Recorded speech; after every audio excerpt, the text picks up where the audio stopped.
Hello everyone, मैं स्नेहा स्वागत करती हूं आप सभी का अपने इस यूट्यूब चैनल पर। और ये वीडियो रहने वाला है जो वरिष्ठ अध्यापक की तैयारी कर रहे हैं उन सभी अभ्यर्थियों के लिए ये वीडियो बहुत ही खास रहने वाला है। आज से मतलब अपनी जो एक क्लास इससे पहले आ चुकी है सेकंड ग्रेड के अभ्यर्थियों के लिए, वो चाहे जीके वाला पार्ट हो या फिर एसएसटी वाला पार्ट हो, तो इन दोनों ही सिलेबस में जितनी जो ज्योग्राफी दी हुई है, अपने सिलेबस में जितने भी टॉपिक दिए हुए हैं ज्योग्राफी के, चाहे वर्ल्ड ज्योग्राफी हो, इंडियन ज्योग्राफी हो या फिर राजस्थान ज्योग्राफी को, तो यहाँ पर इसी चैनल पर हम पूरा कंप्लीट यहाँ पर देखने वाले हैं। ठीक है, तो जितने भी अभ्यर्थी नए जुड़ रहे हैं या जितने भी पुराने अभ्यर्थी हैं वो लगातार क्लासेस देखें, क्योंकि यहाँ पर हम कंटिन्यूअसली ज्योग्राफी की क्लास लेकर आ रहे हैं। और जो भी अभ्यर्थी नए जुड़ रहे हैं वो चैनल को सब्सक्राइब कर ले, ठीक है, और साथ ही साथ में अपने फ्रेंड्स के साथ में भी शेयर कर दें। तो इससे पहले एक क्लास आ चुकी है, उसमें हमने कुछ क्वेश्चन देखे थे वर्ल्ड ज्योग्राफी, इंडियन ज्योग्राफी और राजस्थान ज्योग्राफी के, उसको भी आप जाकर के देख सकते हैं। तो आइए फटाफट स्टार्ट करते हैं। जैसे आप सभी जानते हो कि आरपीएससी का भी नोटिफिकेशन आ चुका है टाइम टेबल को लेकर के। अपनी जो एग्जाम है वो 12 से 18 जुलाई के बीच में ही होनी है। तो अब तक बहुत सारे वीडियोज ऐसे बन रहे थे कि एग्जाम आगे नहीं होगा, फॉर्म रीओपन होंगे, लेकिन मैंने मेरे हर वीडियो में यही बोला था कि एग्जाम सही टाइम पे होगा, ना ही फॉर्म रीओपन होंगे। ठीक है, और हुआ भी वही। तो आपको घबराने की बिल्कुल भी जरूरत नहीं है। वैसे तो आपने बहुत अच्छी तैयारी कर रखी होगी, जितना हो सकता है आप ज़्यादा से ज़्यादा रिवीजन करें, एमसीक्यूज करें, पीवाईक्यूज करें, क्योंकि टॉपिक पढ़ने के बाद अगर आप एमसीक्यूज पीवाईक्यूज नहीं करते हो तो आपको पता नहीं चलता है आपको चीज़ें कितनी याद हैं। इसलिए आपको एमसीक्यूज तो जरूर लगाने हैं, इससे पता चलेगा कि आपका कौन सा टॉपिक वीक रह गया है। और पीवाईक्यू से पता चलता है कि आजकल किस टाइप के क्वेश्चन पूछे जा रहे हैं। तो अभी जैसे आरपीएससी हो या अधीनस्थ बोर्ड हो, उन्होंने अपने जो पेपर में क्वेश्चन पूछने का पैटर्न है वो बिल्कुल चेंज कर दिया है। इसलिए आपको जितने भी लेटेस्ट एग्जाम हुए हैं उनके पीवाईक्यूज देखना बहुत जरूरी है, और इसी को हम यहाँ पर कर रहे हैं, मतलब एक एक करके। इससे पहले एक वीडियो आया था और आज ये सेकंड वीडियो है वरिष्ठ अध्यापक के लिए। भारत के भूगोल से जो क्वेश्चन पूछे गए हैं पहले, वो यहाँ पर पूरा डिटेल में देखने वाले हैं। इससे हमें पता चलेगा कि भारत के भूगोल से जो सिलेबस में टॉपिक है वो कौन से कितने ज्यादा इंपॉर्टेंट है और वहां से किस टाइप के क्वेश्चन बन सकते हैं। ठीक है, और हाँ, जितना भी हम यहाँ पर पढ़ने वाले हैं, देखो ये तो पीवाईक्यूज हैं, इसके बाद में जो क्लासेस डिटेल में शुरू करेंगे वो शॉर्ट नोट्स के माध्यम से करेंगे। ठीक है, पूरा कॉन्सेप्ट समझ के और डायग्राम के साथ में करेंगे, और इन सब की पीडीएफ आपको टेलीग्राम चैनल पे मिल जाएगी। तो टेलीग्राम चैनल का लिंक आपको डिस्क्रिप्शन में दिया हुआ मिल जाएगा, वहां से आप टेलीग्राम ज्वाइन कर सकते हैं और अपनी पढ़ाई को अच्छे से जारी कर सकते हैं। ठीक है, तो भारत का भूगोल, तो इसमें देखते हैं सबसे पहले अपना क्वेश्चन करने का तरीका यही होता है कि हम पूरे जो चारों क्वेश्चन हैं, चारों ऑप्शन हैं, उनको पूरा डिटेल में समझते हैं। और मैं आपसे भी यही कहना चाहूंगी कि आप जब भी कोई भी एमसीक्यूज करो या पीवाईक्यूज करो, तो उनके जितने भी चारों ऑप्शन हैं, जितना भी आपको इनके बारे में आता है वो छोटा छोटा इनके सामने लिख लो। जिससे क्या होगा कि आपका एक अलग ही कॉन्फिडेंस लेवल बढ़ेगा। इससे पता चलेगा कि आपको कितनी चीजें याद हैं। ठीक है, इससे मतलब मैं तो यही कहूंगी, भले ही आप एक ही पेपर कर लो एक दिन का, चाहे भले ही 20-25 क्वेश्चन ही कर लो, लेकिन उनको पूरा डिटेल में लिख करके अच्छे से करो। एक बार करके देखना कैसा लगता है। ठीक है, तो आइए स्टार्ट करते हैं। आज का पहला क्वेश्चन है कि भारत के निम्नलिखित में से किस क्षेत्र में उष्णकटिबंधीय आर्द्र सदाबहार वन नहीं पाए जाते हैं। ठीक है, ऑप्शन एक है अंडमान एवं निकोबार द्वीप समूह, दूसरा है पश्चिमी घाट के पश्चिमी क्षेत्र, तीसरा है उत्तर पूर्वी भारत, और चौथा है गंगा डेल्टा। तो इसमें पूछा है कि उष्णकटिबंधीय आर्द्र सदाबहार वन कहाँ नहीं पाए जाते हैं। तो ये जो क्षेत्र है अंडमान निकोबार द्वीप समूह, पश्चिमी घाट का पश्चिमी क्षेत्र और उत्तर पूर्वी क्षेत्र, तो यहाँ पर उष्णकटिबंधीय सदाबहार वन पाए जाते हैं।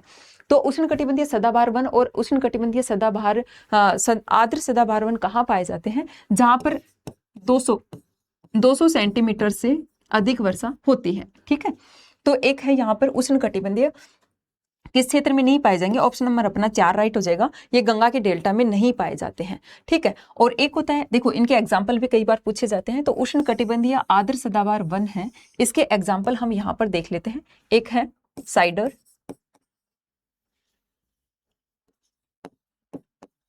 इनके एग्जाम्पल बहुत बार क्वेश्चन एग्जाम में पूछे जाते हैं, साइडर, होलक और केल। ठीक है, ये तो है उष्णकटिबंधीय आर्द्र सदाबहार वन। ठीक है, उसके एग्जाम्पल हैं। एक है उष्णकटिबंधीय सदाबहार वन, ठीक है, जहां पर ये क्षेत्र इन क्षेत्रों में ही पाए जाते हैं, और इन्हीं क्षेत्रों में थोड़ी सी जहां कम बारिश होती है वहां पर पाए जाते हैं उष्णकटिबंधीय आर्द्र सदाबहार वन। तो एक है उष्णकटिबंधीय उष्ण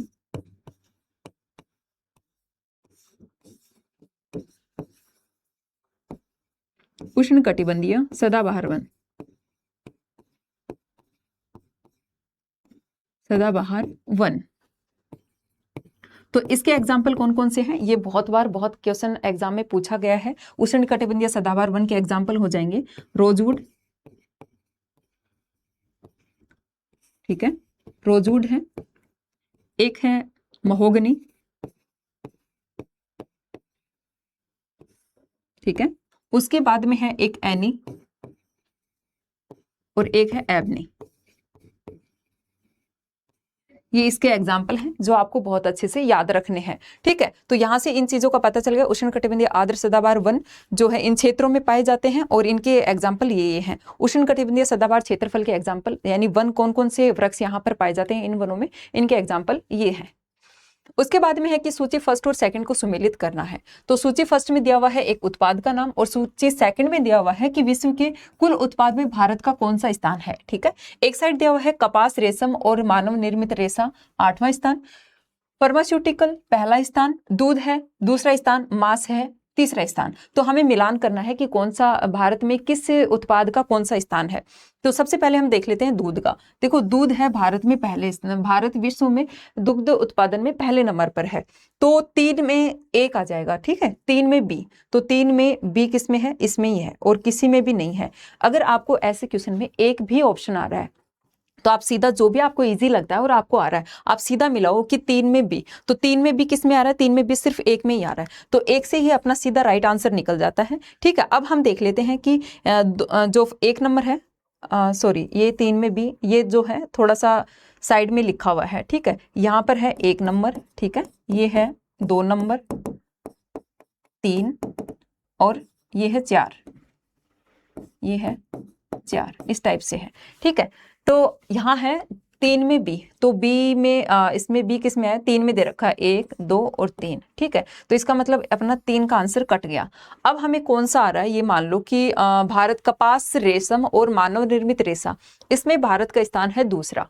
कौन सा है, दूसरा, यानी ए में सी। तो ए में सी किस में आ रहा है, ए में सी एक में ही है ना, ए में सी, यानी राइट आंसर अपना 2 हो जाएगा। ये भी कट जाएगा और ये भी कट जाएगा।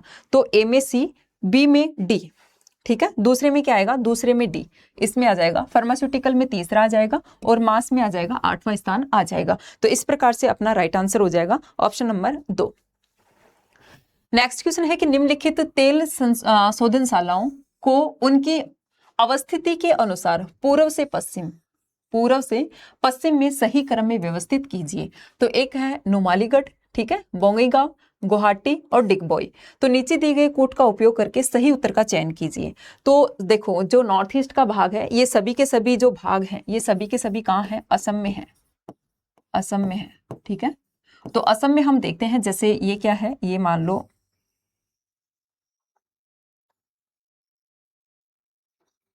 ये क्या है, ये है नॉर्थ ईस्ट का भाग। तो सबसे ऊपर ही ऊपर हम देखते हैं, यहां पर है डिगबोई, यहां पर क्या है, डिगबोई, ठीक है। उसके बाद में यहां आएगा नुमालीगढ़, ये क्या है, नुमालीगढ़, ठीक है, नुमालीगढ़। फिर यहां लगभग बीच में आता है गुवाहाटी, ठीक है। और फिर थोड़ा सा गुवाहाटी के इधर की तरफ आएगा, यहां है बोंगईगांव, बोंगईगांव, ठीक है। इसमें पूछा है कि पूर्व से पश्चिम की तरफ, यानी इधर से इधर आना है हमें। तो पहले डिगबोई आएगा, नुमालीगढ़, गुवाहाटी और बोंगईगांव। तो पहले डिगबोई आएगा, पहले आएगा डी। तो ऑप्शन 1 में ही डी दे रखा है, 3 में, ठीक है। बाकी तो वैसे ही कट जाएंगे। अगर आपको 1 आ रहा है तो उसका राइट आंसर आप आराम से निकाल सकते हैं। ऑप्शन नंबर अपना 3 राइट हो जाएगा। पहले में डी डिगबोई, फिर नुमालीगढ़ ए, फिर सी आएगा गुवाहाटी, फिर डी पर आ जाएगा बोंगईगांव। तो ऑप्शन नंबर अपना 3 राइट हो जाएगा, ठीक है। इसके बाद में नेक्स्ट क्वेश्चन है कि भारत में स्वतंत्रता के बाद निम्न में से कौन सा कार्यक्रम भूजोतों के उपविभाजन और विखंडन को रोकने के लिए शुरू किया गया था। तो कौन सा किया गया था, ऑप्शन नंबर 1 है सहकारिता और भूजोतों की चकबंदी के कार्यक्रम, दूसरा है सामुदायिक विकास कार्यक्रम, तीसरा है भूजोतों का विविधीकरण और चौथा है मध्यस्थों की समाप्ति। तो ये जो कार्यक्रम चलाया गया था भूजोतों के उपविभाजन और विखंडन को रोकने के लिए, ये कौन सा था, ये ऑप्शन नंबर अपना 1 राइट हो जाएगा, सहकारिता और भूजोतों की चकबंदी के कार्यक्रम, ठीक है। तो अब नेक्स्ट क्वेश्चन है अपना, निम्नलिखित में से कौन सा पठार दामोदर द्वारा अपवाहित होता है? तो ऑप्शन एक है बघेलखंड पठार, दूसरा है शिलोंग का पठार, तीसरा है छोटा नागपुर पठार और चौथा है दंडकारण्य पठार। तो इसका राइट आंसर कौन सा हो जाएगा? देखो जो दामोदर नदी है, दामोदर नदी ये मान लो ये क्या है, ये है छोटा नागपुर का पठार, ठीक है, छोटा नागपुर, ठीक है। इसको चलो एक बार डायग्राम के माध्यम से आगे देख लेते हैं, ठीक है। ये क्या है, ये मान लो ये है छोटा नागपुर का पठार,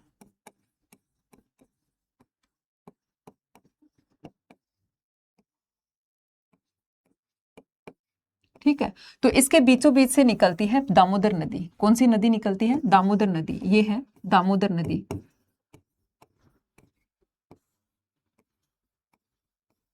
ठीक है, दामोदर नदी। तो दामोदर नदी छोटा नागपुर पठार को दो भागों में विभक्त करती है, ठीक है। ऊपर की तरफ क्या आ जाएगा? ऊपर की तरफ आ जाएगा हजारीबाग, ये क्या है? ये है हजारीबाग,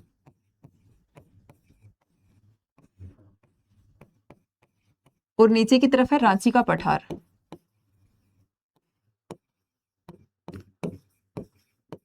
रांची का पठार, ठीक है। तो इस प्रकार से जो दामोदर नदी है वो छोटा नागपुर पठार को दो भागों में विभक्त करती है, हजारीबाग और रांची का पठार। और हाँ, एक चीज और देख लेते हैं कि जो छोटा नागपुर पठार है वैसे तो मुख्य रूप से झारखंड और छत्तीसगढ़ में पाया जाता है, ठीक है, ज्यादातर तो फैला हुआ है झारखंड में और छत्तीसगढ़ में, और थोड़ा बहुत भाग है इसका हम लिख सकते हैं यहाँ पर बिहार, ठीक है, वेस्ट बंगाल और कुछ भाग है ओडिशा में। तो इस प्रकार से ये 5 स्टेट में फैला हुआ है, और ज्यादा जो फैला हुआ है वो है झारखंड और छत्तीसगढ़ में, ठीक है। इसके बाद में क्या देखते हैं कि जो छोटा नागपुर का पठार है इसको भारत का रूर प्रदेश भी कहा जाता है, भारत का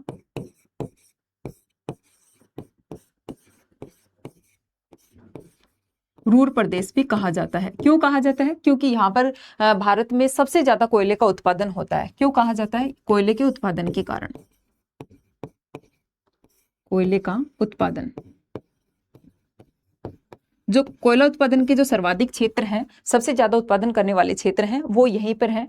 ये जो है अपना दामोदर, ये छोटा नागपुर का पठार है यहीं पर है, ठीक है। और ये जो पठार है, छोटा नागपुर पठार है, अगर इसकी सर्वोच्च चोटी पूछी जाए, सर्वोच्च चोटी पूछी जाए तो कौन सी आ जाएगी? पारसनाथ, पारसनाथ। ये कहां पर है? ये है झारखंड में।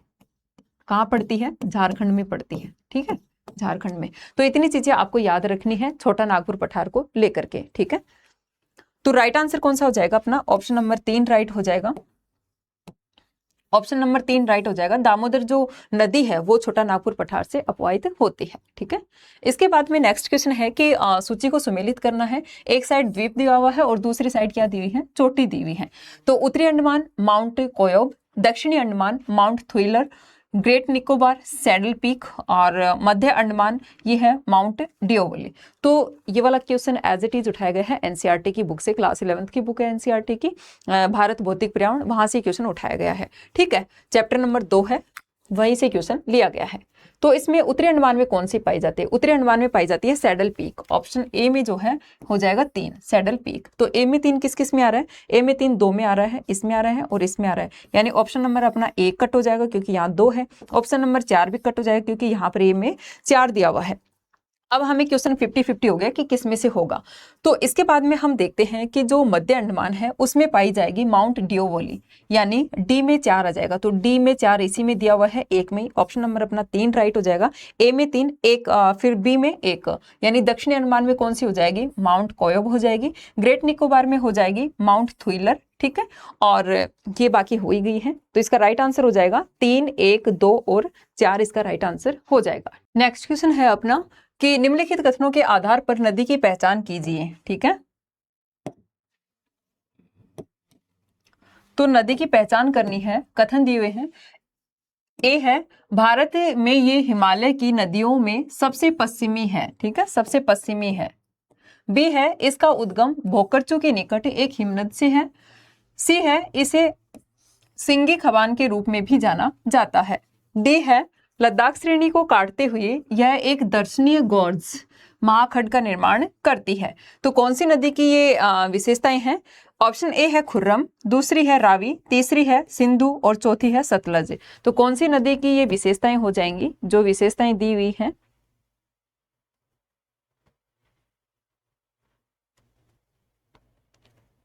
ठीक है, तो ये सभी की सभी विशेषताएं हैं। ऑप्शन नंबर अपना सी राइट, 3 राइट हो जाएगा सिंधु नदी की। तो इसको एक डायग्राम के माध्यम से देख लेते हैं। ठीक है, खुर्रम, रावी और सतलज ये सभी इसकी सहायक नदियां हैं। ठीक है, खुर्रम, रावी, सतलज ये सभी इसकी सहायक नदियां हैं। तो इसको एक बार डायग्राम के माध्यम से देख लेते हैं फटाफट से। ठीक है, ये क्या है? ये मान लो ये है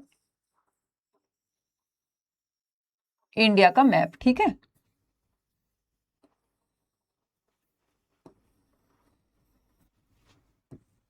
इस प्रकार से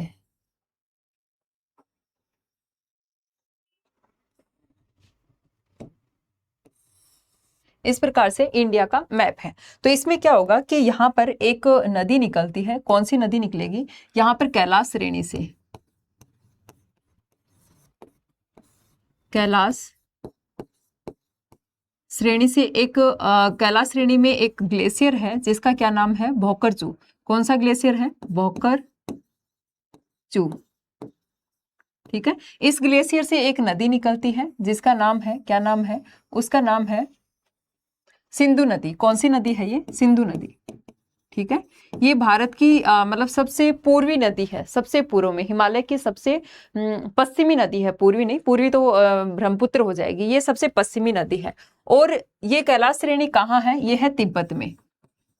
कहाँ है? तिब्बत में। और तिब्बत में ही इसको जो है, तिब्बत में ही इसको क्या कहा जाता है? सिंगी खबान। जो ये सिंधु नदी है, तिब्बत में इसको कहा जाता है सिंगी खबान। सिंगी खबान। एक और नाम है इसका शेरमुख, और एक और नाम से जाना जाता है शेरमुख।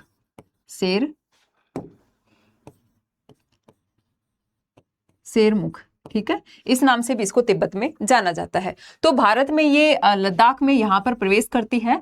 ठीक है, बुंजी के पास में एक खड्डे का निर्माण करती है। एनसीईआरटी में लिखा हुआ है कि गिलगित के पास में एक महाखड्ड का यानी गोर्ज का निर्माण करती है। गिलगित के पास में, ठीक है, गिलगित के पास में महाखड्डे का निर्माण करती है। तो हम सभी जानते हैं कि जो सिंधु नदी है इसकी प्रमुख सहायक नदियां कौन कौन सी हैं? प्रमुख सहायक नदी है, एक है झेलम। ठीक है, सबसे पहले कौन सी हो जाएगी? झेलम। फिर उसके बाद में है चेनाब, चेनाब है। फिर है रावी। ठीक है, ये है रावी। फिर उसके बाद में आएगी व्यास। ठीक है, व्यास। और व्यास के बाद में सबसे लास्ट में जो है वो है सतलज, सतलुज नदी। ठीक है, सतलज नदी। तो इस प्रकार से इसके प्रमुख जो 5 नदियां हैं वो प्रमुख सहायक नदियां हैं। ठीक है, और जो और नदियां हैं कौन कौन सी हैं? एक है खुर्रम, जो मतलब सुलेमान श्रेणी से निकलने वाली। ठीक है, सुलेमान श्रेणी से कौन सी निकलती हैं?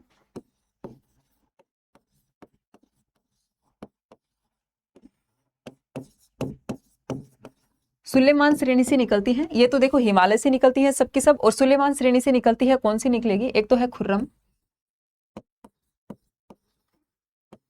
ठीक है, एक हो जाएगी खुर्रम विबोआ।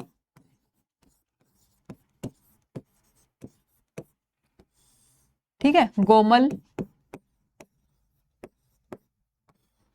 गोमल,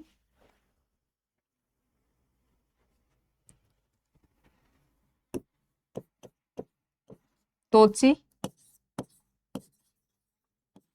और संगर, सेंगर। ठीक है, ये इसकी प्रमुख सहायक नदियां हैं जो सुलेमान श्रेणी से निकलती हैं। खुर्रम, विबोआ, गोमल, तोची और सेंगर ये प्रमुख सहायक नदियां हैं। और ये कहाँ से निकलती है ये भी हमने देख लिया है। ठीक है, और भारत में प्रवेश करती है लद्दाख में। लद्दाख श्रेणी को काटते हुए यहाँ पर एक गोर्ज का निर्माण करती है। ठीक है, तो इसका राइट आंसर अपना कौन सा हो जाएगा? सी राइट हो जाएगा, सिंधु नदी। ठीक है, इसके बाद में नेक्स्ट क्वेश्चन है,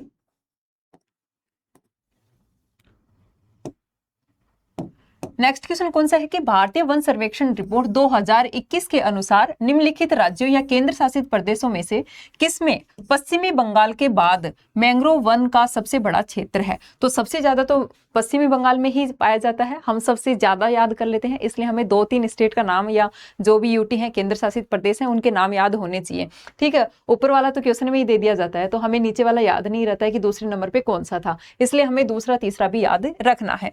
तो सबसे पहले है आंध्र प्रदेश, दूसरे नंबर पे ओडिशा, फिर गुजरात, चौथे नंबर पर है अंडमान और निकोबार द्वीप समूह। तो सबसे ज्यादा जो मैंग्रोव वन पाए जाते हैं वो पाए जाते हैं वेस्ट बंगाल में। ठीक है, जो अपने इसमें भी क्वेश्चन में दे दिया है, वेस्ट बंगाल में। फिर दूसरे नंबर पर पाए जाते हैं गुजरात में। वेस्ट बंगाल में लगभग 42% पाए जाते हैं, 42% कुछ है। ठीक है, लगभग मैंग्रोव वन इतने पाए जाते हैं। इसके बाद में है गुजरात। गुजरात के बाद में आ जाएगा तीसरे नंबर पर आंध्र प्रदेश। ठीक है, इसमें क्या है, गुजरात। गुजरात के बाद में कौन सा आएगा, अंडमान निकोबार। गुजरात के बाद में आएगा अंडमान निकोबार और चौथे नंबर पर है आंध्र प्रदेश। ठीक है, आंध्र प्रदेश। तो ये सही क्रम है, आपको ये याद रखना है। सबसे ज्यादा पाए जाते हैं वेस्ट बंगाल में, फिर गुजरात में, उसके बाद में अंडमान निकोबार और उसके बाद में आंध्र प्रदेश में। तो कुल जो वन मैंग्रोव वन है उनका लगभग 42% तो इसी में पाया जाता है। कहाँ पर, वेस्ट बंगाल में। और कुल जो क्षेत्रफल है मैंग्रोव वन का, कुल क्षेत्रफल कितना हो जाएगा, कुल क्षेत्रफल हो जाएगा 4992 वर्ग किलोमीटर। ये भारत के कुल भौगोलिक क्षेत्रफल का लगभग कितना प्रतिशत है, यह है 0.15% क्षेत्र पर फैला हुआ है। भारत के कुल भौगोलिक क्षेत्रफल के लगभग 0.15% क्षेत्रफल पर फैले हुए हैं मैंग्रोव वन। ठीक है, तो ये भी हमें साथ साथ में याद रखने हैं। नेक्स्ट क्वेश्चन है कि निम्नलिखित में से कौन सा सुमेलित नहीं है, कौन सा सुमेलित नहीं है। ऑप्शन 1 है पीर पंजाल लद्दाख हिमालय में, कुल्लू कांगड़ी कुमायूं हिमालय में, करेवा कश्मीर हिमालय में और केटू ट्रांस हिमालय में।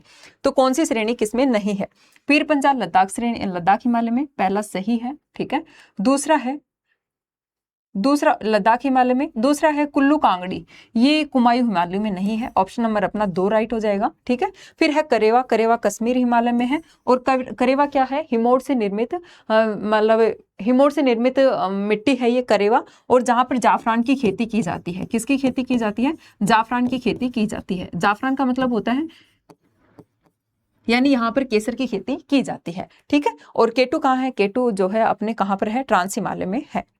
नेक्स्ट क्वेश्चन है कि अक्टूबर तथा नवंबर में तमिलनाडु के उत्तरी तट पर वर्षा होती है। ऑप्शन 1 है पश्चिमी अवदाब के कारण, दूसरा है पूर्वी अवदाब एवं अंतः उष्णकटिबंधीय अभिसरण के खिसकाव के कारण, तीसरा है दक्षिण पश्चिमी व्यापारिक पवनों के कारण, और चौथा है दक्षिण पूर्वी व्यापारिक पवनों के कारण। तो जो अक्टूबर और नवंबर के महीने में जो तमिलनाडु है, तमिलनाडु का जो कोरोमंडल तट है, कौन सा, कोरोमंडल तट,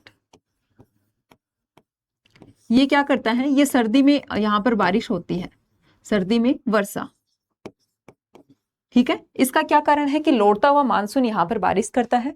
जब ये इसका प्रमुख कारण है कि जो पूर्वी अवदाब एवं अंत उष्णकटिबंधीय अभिसरण क्षेत्र है ITCZ, ठीक है, ITCZ, ये एक निम्न दाब का क्षेत्र है, लो प्रेशर का क्षेत्र है। ठीक है, तो क्या होता है कि जैसे जैसे सूर्य उत्तरायण होता है वैसे वैसे ये ITCZ जो है उत्तरी भारत की ओर खिसक जाता है, और इसी से क्या होता है कि भारत में दक्षिणी पश्चिमी मानसून प्रवेश करता है। ठीक है, कुछ समय के बाद में क्या होता है कि जैसे जैसे सूर्य का दक्षिणायन होता है वैसे वैसे ये ITCZ भी वापस अपनी स्थिति में आना शुरू करता है। ITCZ का निर्माण होता है विषुवत रेखा के आसपास में। ठीक है, तो जैसे जैसे ये नीचे आएगा तो क्या होगा, जो दक्षिण पश्चिम मानसून है वो वापस लौटेगा और उत्तर पूर्वी मानसून स्टार्ट हो जाएगा। तो यहाँ पर बारिश जो लौटते हुए मानसून से होती है तमिलनाडु तट पर। ठीक है, हम सभी जानते हैं कि ये क्या है, ये है यहाँ पर तमिलनाडु तट। तो यहाँ पर जो है, जो लौटता हुआ मानसून वापस मानसून आता है उससे बारिश होती है। ठीक है, दक्षिण पश्चिम मानसून से नहीं होती है, क्योंकि क्या होता है कि दक्षिण पश्चिम से अरब सागर से चलने वाली जो मानसूनी पवनें हैं वो पश्चिमी घाट है उसके वृष्टि छाया क्षेत्र में आ जाता है, यहाँ पर तमिलनाडु तट। ठीक है, और जो बंगाल की खाड़ी से चलने वाली मानसूनी पवनें हैं उनके समानांतर हो जाता है। तो इस वजह से यहाँ दक्षिण पश्चिम मानसून से ग्रीष्म काल में बारिश नहीं होती है। पश्चिमी घाट यहाँ कोरोमंडल तट पर जब मानसून वापस लौटता है तो लौटते हुए मानसून से यहाँ पर बारिश होती है। तो ऑप्शन नंबर अपना 2 राइट हो जाएगा कि पूर्वी अवदाब एवं अंतः उष्णकटिबंधीय अभिसरण के खिसकाव के कारण यहाँ पर बारिश होती है। नेक्स्ट क्वेश्चन है कि निम्नलिखित युग्मों पर विचार कीजिए। कोयला क्षेत्र दिया हुआ है और एक राज्य दिया हुआ है एक साइड में, तालचर है उड़ीसा में, बी है झरिया वेस्ट बंगाल में, सी है कोरबा छत्तीसगढ़ में। तो इसमें सही युग्म का चयन करना है। तो कौन सा सही युग्म हो जाएगा? सबसे पहले देखते हैं तालचर। ये सभी के सभी कोयला के क्षेत्र हैं, ठीक है। तालचर कहाँ है? उड़ीसा में, तो ये बिल्कुल सही है, उड़ीसा में तालचर है। दूसरा है झरिया, तो झरिया वेस्ट बंगाल में नहीं है, ठीक है, तो बी यहाँ से कट जाएगा। झरिया कहाँ है? झरिया है झारखंड में, ठीक है। झरिया कहाँ है? ये है झारखंड में, झारखंड में, ठीक है। और तो ऑप्शन नंबर अपना बी कट जाएगा। तो जिसमें भी बी दिया हुआ है उसको हम काट नहीं, एक बार सी भी देख लेते हैं कि कोरबा है छत्तीसगढ़ में, तो ए भी सही है और सी भी इसमें सही है, बी गलत है। तो जिसमें बी दिया हुआ है उसको हम काट देंगे, ठीक है। जिसमें भी बी दिया हुआ है उसको हम काट देंगे। ऑप्शन नंबर अपना ए और सी राइट हो जाएगा, यानी 2 राइट हो जाएगा, ए और सी। तो इसमें दिया हुआ है झरिया, झरिया झारखंड में है। और सबसे बड़ी बात, झरिया जो है भारत का सबसे बड़ा कोयला क्षेत्र है। झरिया क्या है? झरिया सबसे बड़ा कोयला क्षेत्र है, यह आपको याद रखना है, ये क्वेश्चन भी पूछा हुआ है। सबसे बड़ा कोयला क्षेत्र, कोयला क्षेत्र है झरिया। भारत का सबसे बड़ा कोयला क्षेत्र कौन सा हो जाएगा? झरिया। इसके बाद में आता है एक रानीगंज, वेस्ट बंगाल में है रानीगंज, रानीगंज, ठीक है। ये दूसरा बड़ा कोयला क्षेत्र है रानीगंज। सबसे बड़ा है झरिया जो कि झारखंड में है, दूसरे नंबर पर है रानीगंज, ठीक है। तो ऑप्शन अपना 2 राइट हो जाएगा। नेक्स्ट क्वेश्चन है लघु हिमालय तथा शिवालिक के मध्य में, लघु हिमालय तथा शिवालिक के मध्य में पाई जाने वाली अनुदैर्ध्य घाटियां कौन सी हैं? अनुदैर्ध्य का मतलब होता है समानांतर, ठीक है, यानी लघु हिमालय और शिवालिक के समानांतर कौन सी घाटियां पाई जाती हैं? पहला है कुल्लू घाटी, दूसरा है कांगड़ा घाटी, तीसरा है देहरादून घाटी।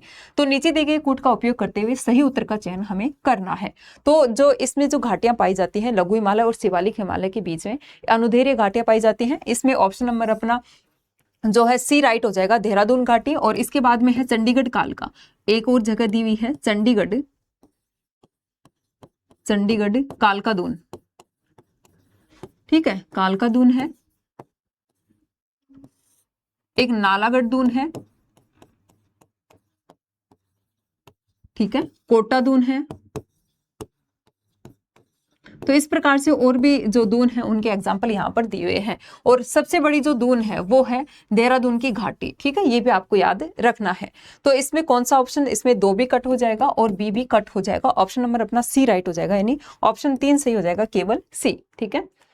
नेक्स्ट क्वेश्चन है भारत में निम्नलिखित में से किस क्षेत्र में वार्षिक वर्षा की परिवर्तनशीलता 20% से कम होती है? ऑप्शन 1 है कोरोमंडल, बी है उत्तर पूर्वी राज्य, सी है गुजरात और चौथा है इसमें पंजाब।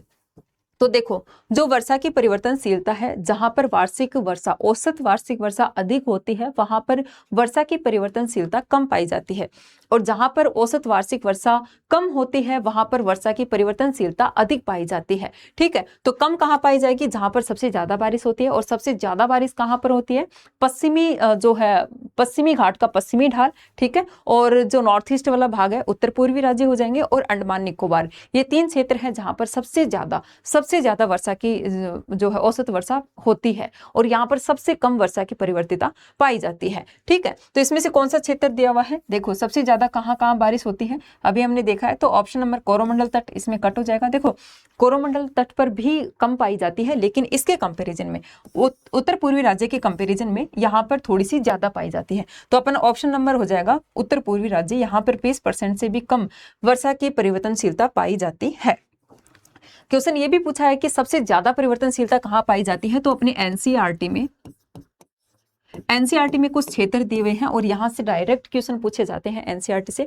तो सबसे अधिक हमें देखना है अधिक परिवर्तनशीलता, ठीक है, अधिक का देखना है। तो किस किस में पाई जाएगी अधिक पाई जाएगी? 1 नंबर पर हम लिखेंगे पश्चिमी राजस्थान, पश्चिमी राजस्थान, ठीक है। 2 नंबर पर लिखेंगे यहाँ पर जो गुजरात वाला एरिया है, यानी एक हम लिख देंगे यहाँ पर जो जम्मू कश्मीर, JNK का उत्तरी भाग, ठीक है, उत्तरी भाग, जम्मू कश्मीर का उत्तरी भाग। और तीसरा है दक्कन पठार जो है उसका आंतरिक भाग, दक्कन पठार का आंतरिक भाग, आंतरिक हाँ, तो ये 3 क्षेत्र आपको याद रखने हैं जहां पर 50% से अधिक परिवर्तनशीलता पाई जाती है। ठीक है, 50% से अधिक। तो सबसे कम कहां पर देख लिए, उत्तर पूर्वी राज्य हो गया, और एक हम लगा सकते हैं इसमें पश्चिमी घाट का। चलो दूसरे कलर से देख लेते हैं इसमें। ठीक है, एक हम देखते हैं पश्चिमी घाट का, इसके एग्जाम्पल देखते हैं। पश्चिमी घाट का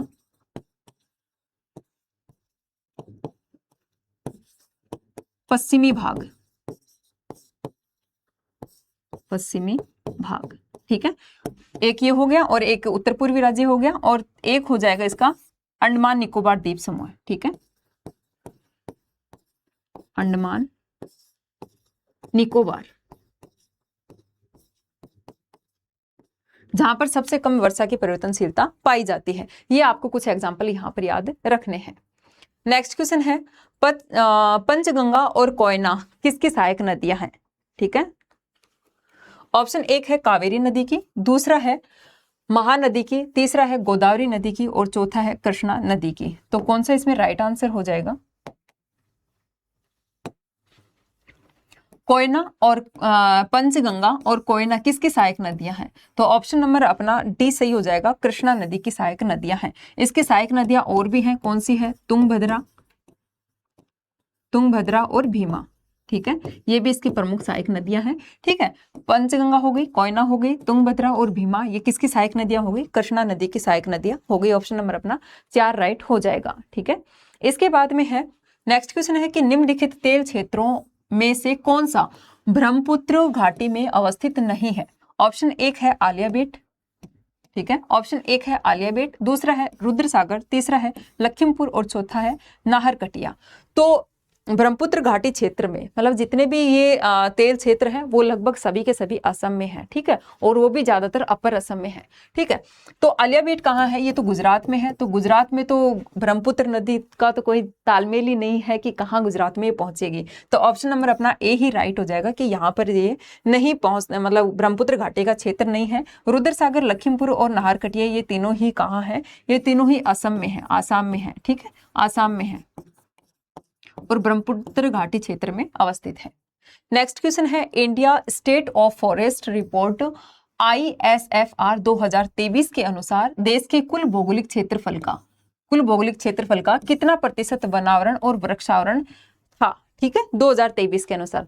तो इस टाइप के क्वेश्चन हमें ध्यान रखना है कि जब हम मतलब अपने क्लास में भी करेंगे कि जब एग्जाम होगा तो हम लेटेस्ट रिपोर्ट देखेंगे कि यही लेटेस्ट रिपोर्ट है या इसके बाद में भी कोई और रिपोर्ट आई है, उसके अनुसार हमें यहाँ पर पढ़ना पड़ेगा।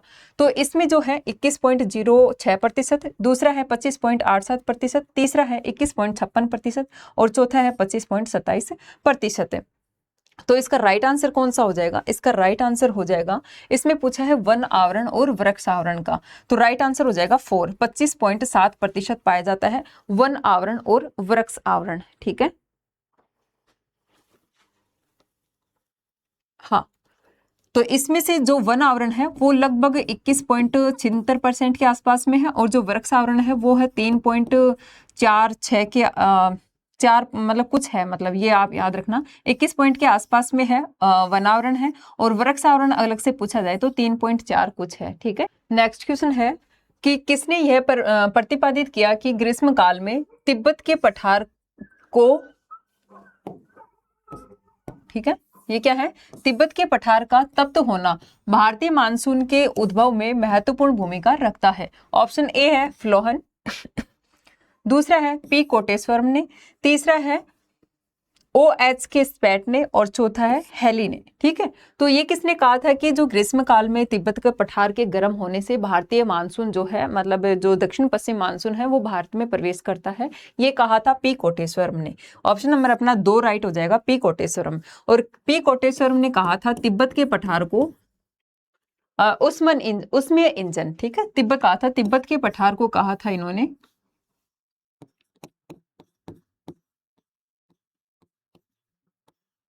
तिब्बत के पठार को क्या कहा था, ये भी कई बार पूछा जाता है, उष्मीय इंजन।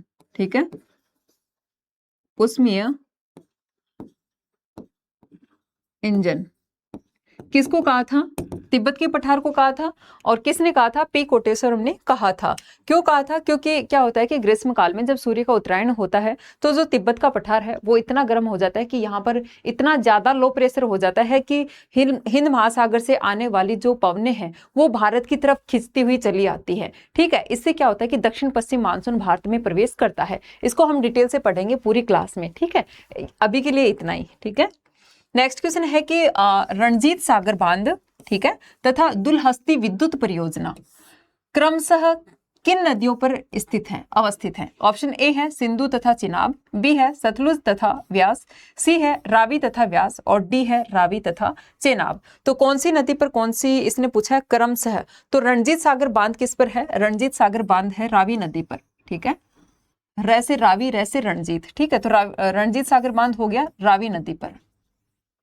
ठीक है, और जो दुलहस्ती परियोजना है ये है चिनाब नदी पर, चिनाब नदी पर। तो इसका सही आंसर क्या हो जाएगा? रावी और चिनाब। ऑप्शन नंबर अपना 4 राइट हो जाएगा, रावी और चिनाब पर। ठीक है, नेक्स्ट क्वेश्चन है हेमावती और काबिनी सहायक नदियां हैं, ये नदियां किसकी सहायक है? ऑप्शन एक है गोदावरी, दूसरा है कृष्णा, तीसरा है भीमा, और चौथा है कावेरी। तो हेमावती, अमरावती, काबिनी, भवानी ये सब किसकी हैं? ऑप्शन नंबर अपना 4 राइट हो जाएगा, कावेरी की। तो दो तो ये हो गई हेमावती, काबिनी, एक है भवानी, एनसीईआरटी में दिया हुआ है भवानी है, और एक है अमरावती, अमरावती। ठीक है, ये भी इसकी प्रमुख सहायक नदियां हैं। नेक्स्ट क्वेश्चन है कि निम्नलिखित कथनों का अध्ययन कीजिए और नीचे दिए गए कूट का उपयोग करते हुए सही उत्तर का चयन कीजिए। ठीक है, सही उत्तर का चयन कीजिए। ऑप्शन एक है गवार रबी की फसल है, दूसरा है भारत विश्व के गवार उत्पादन का 80% उत्पादन करता है, तीसरा है कि राजस्थान देश के गवार उत्पादन का 62% यानी 62% पैदा करता है, चौथा है देश के परिष्कृत गवार गम का 90% निर्यात होता है। तो कौन सा कथन इसमें से राइट है? सबसे पहले देखते हैं, ए गवार रबी की फसल है, बिल्कुल भी नहीं है, ए गलत हो जाएगा। गवार जो है एक खरीफ की फसल है, किसकी फसल है? ये एक खरीफ की फसल है। दूसरा है भारत विश्व के ग्वार उत्पादन का 80% पैदा करता है, दूसरा इसका राइट हो जाएगा। तीसरा है कि राजस्थान देश के ग्वार उत्पादन का 62% पैदा करता है, नहीं ये गलत हो जाएगा। ठीक है, राजस्थान इसके ग्वार उत्पादन का 62% नहीं करता, लगभग मतलब इससे ज्यादा ही करता है, 70-80 के आसपास करता है। ठीक है, फिर है देश के परिष्कृत ग्वार गम का 90% निर्यात किया जाता है, ये बिल्कुल राइट है, यानी ऑप्शन नंबर अपना सही उत्तर पूछा है तो 2 और 4 सही हो जाएगा। तो जिसमें 2 और 4 ऑप्शन नंबर अपना 2 राइट हो जाएगा, केवल 2 और 4 इसका राइट आंसर है। ठीक है, तो इसी के साथ में ये जो क्वेश्चन पूछे गए थे अपने भारत के भूगोल से, ये हमने पूरे डिटेल में देख लिए हैं। तो ऐसे ही हम आगे भी क्लासेस करते रहेंगे। तो अब हम स्टार्ट करेंगे इसके बाद में आप कमेंट करके बता सकते हैं कि आपको राजस्थान ज्योग्राफी पहले पढ़नी है, इंडियन पढ़नी है, या फिर वर्ल्ड ज्योग्राफी करनी है। ठीक है, तो आप जल्दी से कमेंट करके बता दीजिए कि कौन सा आपको पढ़ना है, उसी को हम फटाक से स्टार्ट कर देंगे यहाँ पर। तो आपको क्लास कैसी लगी आप कमेंट करके जरूर बताएं। और नेक्स्ट क्लास अपनी रहने वाली है या तो वर्ल्ड ज्योग्राफी पे या फिर इंडियन ज्योग्राफी पे। ठीक है, तो आप क्लास से जुड़े रहिए और आज के लिए इतना ही। Thank you.